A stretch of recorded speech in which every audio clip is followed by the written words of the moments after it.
அன்பின் உள்ளங்களே, உங்க எல்லாருக்கும் ஒரு ஆழமான உண்மை சொல்லுகின்றேன்.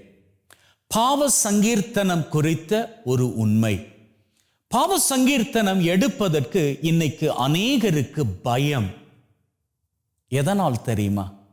எதனால் அப்படின்னா, அந்த பாவ சங்கீர்த்தன தொட்டிலுக்கு போய் எங்களது பாவங்களை நாங்க சொல்லிட்டோம் அப்படின்னா, அதை கேட்கின்ற சுவாமியார் எங்களது பாவங்களை வெளியில போய் சொல்லிடுவாரோ அப்படின்னு பயம். நிச்சயமாக அப்படி நடக்காது, நடக்க போவதும் கிடையாது. ஒரு உதாரணம் சொல்லுகிறேன், கேளுங்க. உங்களது பங்குல நீங்க ஏதாச்சும் ஒரு தப்பு பண்ணிட்டீங்க அப்படின்னு வச்சுக்கோங்க. நீங்க ஒரு பங்குச்சபை உறுப்பினர், நீங்க ஒரு தப்பு பண்ணிட்டீங்க. அந்த தப்பு நீங்க பண்ணிட்டீங்க அப்படின்னு சொல்லி யாருக்குமே தெரியாது, உங்களுக்கு மட்டும்தான் தெரியும். ஆனா இப்போ அதனால பெரிய பிரச்சனையே வந்துருச்சுது. பங்கு சாமியாருக்கு தெரியாது யாரு இந்த தப்ப பண்ணது. இப்போ இந்த தப்ப பண்ணவங்களை தேடிக்கிட்டு இருக்கிறாங்க. நீங்க மனசுல பயந்து போய் இருக்கிறீங்க. அந்த நேரத்துல உங்க மனசுல ஆண்டவரிடம் இருந்து எனக்கு மன்னிப்பு வேண்டும், என்னால இதை பப்ளிக்கா போய் சொல்லிக்க முடியாது, நான் என்ன பண்ணிக்கிறது அப்படின்னு சொல்லிட்டு நீங்க பாவ சங்கீர்த்தனத்துக்கு போய் அங்கே உங்களது அந்த குறிப்பிட்ட பாவத்தை உங்க பங்கு சுவாமியாராகவே இருக்கட்டுமே, அவர் தானே உங்க பங்கு மேய்ப்பு பணி சபையின் தலைவர், அவருக்கிட்டே நீங்க போய் பாவ சங்கீர்த்தனம் பண்ணி நீங்க பண்ண தப்ப அவருக்கிட்ட பாவரிக்கையாக சொல்லுங்க. சொல்லி அவருக்கிட்ட நீங்க உங்களது மனதை திறக்கின்ற பொழுது அவர் உங்களுக்கு அட்வைஸ் கொடுப்பாரு. அப்படி கொடுக்கின்ற அட்வைஸ் ஒரு வேளையில உங்களுக்கு மனசுக்கு சங்கடமாக இருந்தால் நீங்க அவர்கிட்ட சொல்லிக்கலாம், என்னால இந்த சங்கடமான காரியத்தை பண்ண முடியாது, நான் ஆண்டவர்கிட்ட இருந்து மன்னிப்பு பெற்றுக்கொள்ள ஆசைப்படுகின்றேன். அதே வேளையில நான் பண்ண அந்த தப்ப நான் எப்படியாச்சும் சரி செய்வதற்கு எனக்கு ஆண்டவர் உதவி செய்யணும், கிருபை கொடுக்கணும் அப்படின்னு சொல்லி நான் வேண்டிக்கிறேன் அப்படின்னு சொல்லி நீங்க செய்த அந்த தப்ப பாவ சங்கீர்த்தனத்துல போய் குருவானவர்கிட்ட ஒப்புவித்து விட்டு அவர் கொடுக்கக்கூடிய பெனன்ஸ், அந்த பெனன்ஸை, அதாவது பாவங்களை ஆண்டவர் உங்களுக்கு மன்னித்ததற்கு அப்புறமாக அவருக்கு நன்றியாக நீங்க சொல்லக்கூடிய செய்யக்கூடிய சிறு காரியங்கள் சொல்வார் அந்த சுவாமியார். ஒரு வேளையில அவர் ஜெபம் செய்ய சொல்லுவார், அல்லது போனால் ஏதாவது சின்ன சின்ன தர்ம காரியங்கள் பண்ண சொல்லுவார். இதெல்லாம் நீங்க பண்ணிட்டு நிம்மதியாக நீங்க வாழலாம்.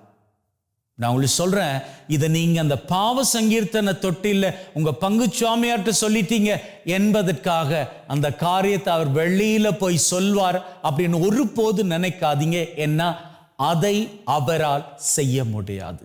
அவருக்கு தெரிந்த உண்மையாக இப்போது இருந்தாலும் அவரால் அதை பண்ண முடியாது. அடுத்த பயம் என்ன தெரியுமா? நான் இதை சொல்லிட்டேன், பாவ சங்கீர்த்தனத்துல இதெல்லாம் சொல்லிட்டேன், பங்கு சுவாமியார் இனிமேல் என்னை பார்க்கிற பொழுது அதே மனநிலையோடு பார்ப்பாரா? கிடையாது, நிச்சயமாக கிடையாது. பாவ சங்கீர்த்தன தொட்டில இருப்பது 2 பேர் கிடையாது, 3 பேர். ஒன்று நீங்கள், மற்றையது குருவானவர், மூன்றாவது உங்கள் நடுவில் இருக்கக்கூடியது அந்த குருவானவர் என்கின்ற உருவத்தில் அவரு கூடாக இருக்கக்கூடியது ஆண்டவராகிய இயேசு கிறிஸ்து, உங்களை படைத்த தெய்வம். அப்போ நீங்க சொல்லுகின்ற அத்தனை காரியங்களையும் நீங்க குருவானவர்கிட்ட சொல்றீங்க அப்படின்னாலும் அதை கேட்டுக்கொண்டிருப்பது தெய்வம். அவர்தான் உங்களுக்கு மன்னிப்பு கொடுக்கிறார். அப்ப நீங்க கேட்கலாம், என்ன தெரியுமா, சரி நாங்க அதை ஏன் ஃபாதர்கிட்ட போய் சொல்லி மன்னிப்பு பெற்றுக்கொள்ளணும், நாங்க நேரடியாவே கடவுள்கிட்ட பேசிக்கலாமே. கரெக்ட், நீங்க கடவுள்கிட்ட பேசுங்க, சர்ச்சில் போய் பேசுங்க, முட்டுக்கால் போட்டு பேசுங்க. அதற்கு பரிகாரமாக நீங்களாகவே எத்தனை ஜெபமால வேணும்னாலும் ஜெபிச்சுக்கோங்க. ஆனால் உங்களுக்கு அப்சல்யூஷன், அதாவது பாவ மன்னிப்பு பிசிக்கலாக கிடைக்காது. இப்போ நாம் பாருங்களேன், ஒருத்தர் வேதனையில இருக்கிறார், யாரோ ஒருத்தரை இழந்த வேதனையில இருக்கிறார். ஒரு மரண வீடு அப்படின்னு வச்சுக்கோங்களேன். அங்க அந்த மரண வீட்டில் யாரோ ஒருத்தரை இழந்தவர், தன்னுடைய தாயோ தகப்பனையோ இழந்தவர் அங்க நிற்கிறாரு. நீங்க போற வேளையில அவர்கிட்ட நீங்க பேசக்கூடிய வார்த்தைகள் கூட வேண்டாங்க. நீங்க பண்ணக்கூடிய ஒரு காரியம், அப்படி தோள்ல தட்டி, இங்க எதுவும் பேச வேணாம், தோள்ல தட்டி அவரை பாருங்களேன். அவர் புரிஞ்சுப்பாரு, கவலைப்படாத நான் இருக்கிறேன் அப்படின்னு. நீங்க பேசாத அந்த வார்த்தைகள் கூட அந்த இடத்துல அவருக்கு கன்வே ஆகும்.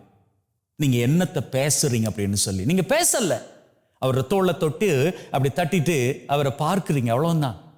அவருடைய அர்த்தம் என்ன? கவலைப்படாத நான் இருக்கிறேன் அப்படி என்பது. இப்போ அந்த சாதாரண ஆக்ஷன், அந்த சாதாரண ஒரு செயல் அப்பேற்பட்ட ஒரு தாக்கத்தை அவருடைய உள்ளத்துல கொடுக்குமாக இருந்தார். நீங்க பாவ சங்கீர்த்தனத்துக்கு போய் அங்கே குருவானவர், யார் இந்த குருவானவர்? இயேசு கிறிஸ்து ஆண்டவரால் அபிஷேகம் செய்யப்பட்டு இந்த பணிக்காக கொடுக்கப்பட்டவர். அவர்கிட்ட போய் நீங்க அப்சல்யூஷன் எடுக்கின்ற பொழுது உங்களது பாவங்களை எல்லாம் ஆண்டவர் மன்னிக்கிறார். எல்லாவற்றையும் மன்னித்து, இன்னைக்கு வாசகம் சொல்லுது, நன்றாக கவனித்துக் கொள்ளுங்கள். ஆண்டவர் உங்களது பாவங்களை மன்னிச்சு அவர் என்ன தெரியுமா பண்றாரு? அவர் ஆழ்கடல்ல தூக்கி வீசிடுறாராம். ஆழ்கடல்ல தூக்கி வீசினா அது வெள்ளியிலே வர முடியாது. அந்த அளவுக்கு ஆண்டவர் உங்களுக்கான மன்னிப்பை கொடுப்பார். அப்போ நிறைய பேருக்கு பயம், நான் போய் எப்படி இதை பங்குச்சுவாமியார்கிட்ட சொல்றது அல்லது குருவானவர்கிட்ட சொல்றது, சொன்னா அவர் அதை வச்சு என்ன பழி வாங்குவார். கிடையாது. இரண்டாவது காரியம், அப்படி கட்டாயம் நாம் போகத்தானா வேணும், அதை விட்டு, அதான் சொன்னேன் இல்லையா, நாம ஃபேஸ் டு ஃபேஸா ஆண்டவர்கிட்ட பேசிக்கலாமே, பேசுங்க, வெரி குட். இருந்தாலும் ஆண்டவர் ஆகிய இயேசு கிறிஸ்துவால சைன் பண்ணப்பட்டு அபிஷேகம் பண்ணப்பட்டு நமக்காக தரப்பட்டு இருக்கக்கூடிய குருக்களிடம் போய் உங்களது பாவ அறிக்கையை செய்து கொள்ளுங்கள். அநேகருக்கு இன்னும் ஒரு பயம் இருக்கு. என்ன தெரியுமா? எப்படி போய் நான் சொல்றது? இதெல்லாம் சொல்லத்தான் வேணும், ஆனால் சொல்வதற்கு கூச்சமாக இருக்கு. சில வார்த்தைகளை நம்ம பேசுவதற்கு கூச்சப்படுவோம் இல்லையா? அப்படியான வேளையில என்ன பண்ணிக்கலாம்? நீங்க போங்க, பாவ சங்கீர்த்தனத்துக்கு போங்க. என்னென்ன காரியங்கள் எல்லாம் நீங்க பாவ அறிக்கையா சொல்லணும் அப்படின்னு நினைக்கிறீங்களோ அந்தந்த காரியங்கள்லாம் நீங்க பாவ சங்கீர்த்தன தொட்டிலுக்கு போவதற்கு முன்னதாக நீங்க சர்ச்சில் உட்கார்ந்து இருந்து முழுவதுமாக ரிவைஸ் பண்ணி பாருங்க. அப்படியே உங்க மனதில் அது ஓடட்டும், முழுவதுமாக ஓடட்டும். என்னென்ன காரியங்கள், அதில் சில காரியங்கள் உங்களால் வாய்விட்டு சொல்ல முடியாமல் இருக்குன்னவே, அவற்றையெல்லாம் மனசில் நினச்சிக்கோங்க. ஆண்டவர்கிட்ட சொல்லுங்கள், ஆண்டவரே இது எனக்கு பேசுவதற்கு உச்சமாக இருக்குது, நான் என்ன பண்ணிக்கட்டும்? நான் குருவானவர்கிட்ட போய் பேசுகிறப்போ நான் சொல்கிறேன், என்னுடைய மனசில் இருக்கக்கூடிய பாவங்கள், அதை பேசுவதற்கு, வார்த்தை கொடுத்து பேசுவதற்கு எனக்கு சங்கடமாக இருக்குது, அப்பேற்பட்ட பாவங்களை கூட எனக்காக மன்னிங்க, ஆண்டவரது கிருபையினால் எனக்கு மன்னிப்பை பெற்றுக் கொடுங்க அப்படின்னு சொல்லி கேட்டு சொல்வீங்க. இப்படி பண்ணுவீர்களாக இருந்தால் நீங்கள் உங்கள் வாழ்க்கையில் நிச்சயமாக முழுவதுமாக பரிசுத்தம் அடைவீர்கள். உங்களுக்கு தெரியுமா, இந்த பாவ சங்கீர்த்தனம் என்பது அற்புதமான ஒரு பாக்கியம்ங்க. ஏன்னா நீங்கள் ஒரு வாட்டி பாவ சங்கீர்த்தனம் பண்ணிட்டீங்க, நீங்க சொன்ன பாவம், சொல்லாத பாவம், மறந்த பாவம், நீங்க இதுவரைக்கும் உங்க மனசுல போட்டு குழப்பிக்கிட்டு இருக்கக்கூடிய காரியங்கள் எல்லாமே அந்த நொடி பொழுதிலே காணா போயிடும். சொல்லுமே, நீங்க 20 வயது அப்படின்னு வச்சுக்கோங்களேன், அந்த 20 வருஷமாக நீங்க பண்ணிக்கிட்ட அத்தனை காரியங்களும் இல்லாம போயிடும். 40 வயதாக இருந்தால் 40 வருஷ காலமாக நீங்க பண்ணி அத்தனை தீமையின் காரியங்கள் இல்லாம போயிடும். ஏன்னா இன்னைக்கு வாசகம் சொல்லுகிறது, மீகா புஸ்தகம் சொல்லுகிறது, ஆண்டவராகிய கடவுள் உங்களது பாவங்களை எல்லாம் எடுத்து ஆழ்கடலில் வீசி விடுவார் அப்படின்னு சொல்லி ஆண்டவர் வீச தயாராக இருக்கிறார். நீங்கள் பாவ அறிக்கை செய்ய தயாராக இருந்தால் நிச்சயமாக உங்களது வாழ்க்கை இன்றில் இருக்கும் சிறப்பையும் பார்க்க மிகுந்த சிறப்பை கண்டு வாழ்விலே மகிழ்வின் உயரங்களை சிகரங்களாக தொட்டுக் கொள்வீர்கள். ஆமென்.